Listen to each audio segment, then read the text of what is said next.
Welcome to another round of Sports Reviews. Tonight I'm reviewing the last conference semifinal of the MLS Cup playoffs in 2020. In the West, Sporting Kansas City 0, Minnesota United 3. So Minnesota United will go on to face Seattle Sounders at Lumen Field on Monday in the Western Conference Final. We have both conference finals now on Sunday in the East. Columbus versus New England. The winners of those matches will face each other in the MLS Cup on December 12th. We will have an expansion team versus an original in the final. Fitting enough for MLS 25 in this crazy year. So we will see, but that's going to be good, I have to say.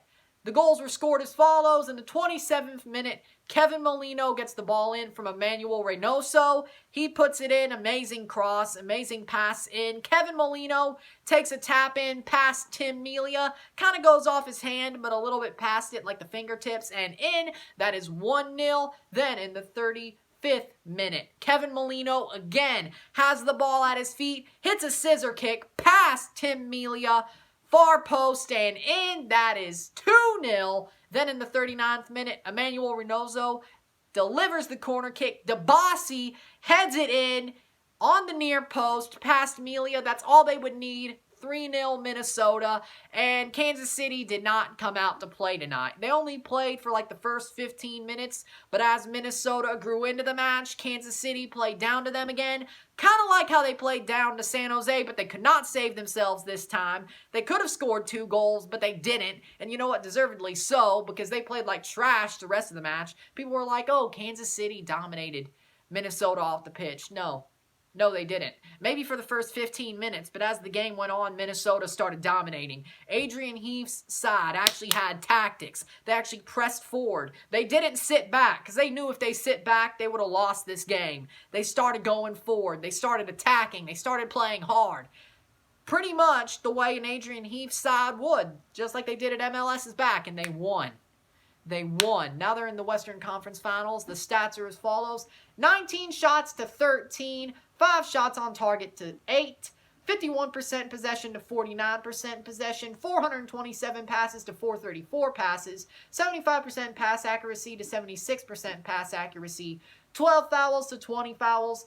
0 yellow cards to 5 yellow cards. No red cards. Nobody got sent off. 2 offside to 3 offside. 5 corners to 4 corners. The numbers sound close, but they aren't. I would say those first 15 minutes hurt Minnesota. They started from behind, but they grew into the game. I don't think the numbers tell the whole story. I think the score line tells more of the whole story for this game, because Minnesota, as the game went on, they grew into themselves. They played harder. Kansas City fell back. At home, no less. No tactics. Play down to Minnesota United because they're the first seed. They should be better, right? But no, they weren't. They played down to them, just like they played down to San Jose. And you know what? Honestly, that could have been a warning shot. Should have been a warning shot, because this game was a joke. This game for Kansas City was a joke. You look at what they did against San Jose. They should have realized they do that against Minnesota, who is a way better team, a way more likely winning team, a stronger team, a faster team, a better team than Kansas City. Not as it stands, but this game showed it. But a better team than San Jose. They should have known this was going to happen, but they're like, oh, we'll get Polito back. We'll be fine. Turns out, right before the game, nope, still nursing a knee injury. He does not play. They are down, but they come out all guns blazing because they know. They think, oh, if we score early, we'll be fine. No. They don't score. They get close to 2 goals. They don't score. And then they just fall back. They capitulate completely. Minnesota was way better tonight. Minnesota did everything better. They won more duels. Yes, they held possession 2% less, but who cares? That was early on. That put them behind the 8 ball. If they were like they were the whole game, instead of just 75 minutes, they would have won possession. Because after those first 15 minutes, after they start getting into the game, they started winning the possession battle. They started winning the passing battle. They played better. They found the spaces to play through. Because Kansas City was giving them the spaces. They gave them half spaces. They gave them spaces in between. It was horrible. It was horrible. Kansas City was trash. I'm sorry, but come on now. You got to do better than that. You can't just in a playoff game against a team like Minnesota who preys on that. You know what? I'll use a little bit of a thing from Alexi Lawless, the death loon. You don't want to stare him straight in their beady little red eyes. Beady little red eyes. You don't want to do it. And you got pecked to death. You got pecked to death. I think loons peck, don't they? It was more like not follow the loons. It was more like follow the buzzards, am I right? Wasn't a fun house, that's for sure. 2 Bray Wyatt references in one video. Oh, I'm good. While wearing an AJ Styles shirt. Ugh. Kansas City did not play phenomenally, though. Minnesota, though, did. 4 wrestling references in like the span of a minute. My God. Okay. Back to the point. Minnesota dominated. I don't care what y'all think. Minnesota dominated. The scoreline is what you need to look at more than the advanced stats or just the stats. I didn't see the expected goals, but Minnesota could have had more than 3. I would say what? Their expected goals was like somewhere around 354, maybe 450, 425. They could have had more.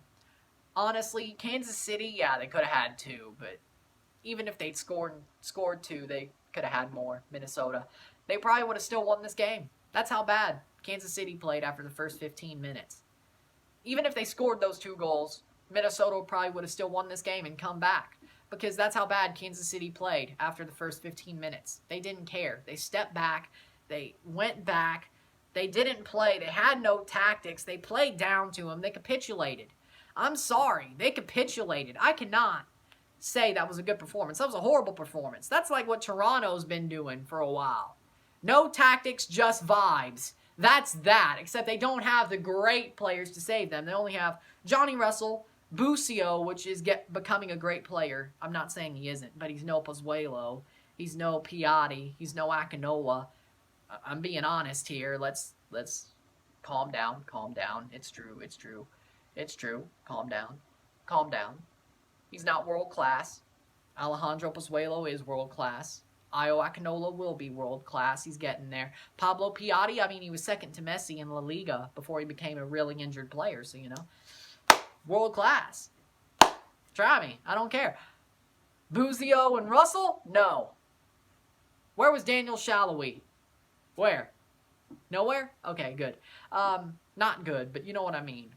Peter Vermees gave this game up. They capitulated. That's all I have to say. Minnesota beat the living tar out of them because they capitulated, and that's what was deserved. Honestly.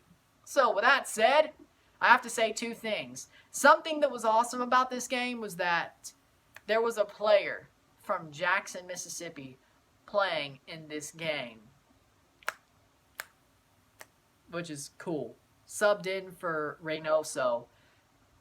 It slipped. But all I know is because I really don't want to see New England, Columbus, or Seattle win the cup. I want to see Minnesota win the cup because I was born in Greenville, Mississippi. I'm a Mississippi boy, so you know what? Come on, Minnesota, win the cup. I want to see the MLS Cup go down to Mississippi because that's awesome. That is awesome. So, yeah. Hairston, yes. Hairston, Marlon Hairston, yes. From Jackson, Mississippi. Bring the cup down to the SIP. Hail State. Hail, dear old state. I don't know if he's an Ole Miss fan or not, but I don't care. I'm a state fan. And, you know, it's for Mississippi. Bring it down. Repping for our state. With that said, man of the match for me, Emmanuel Reynoso, the man who came out for Marlon Hairston. I know that Molino scored 2 goals, but Reynoso was amazing. He's kind of like a Lodero. He's amazing. He is a strong DP. He is a DP that changes games, like Pozuelo, like Javinko, like Lodero, like Rossi. He changes games. That's why Minnesota is doing as well as they are, is Emmanuel Reynoso, and you saw it tonight. He's man of the match for me. So with that said, Basically, that's all I have to say. I don't care that Molino scored 2. Reynoso's the man of the match. There you go. So, with that said, if you like this video, like it, share, subscribe. You know what it is. Tell all your friends. Tomorrow, I will be doing a CONCACAF League quarterfinals recap and predictions for the play-in and semifinals. I'm Ryan. I'm out. Peace.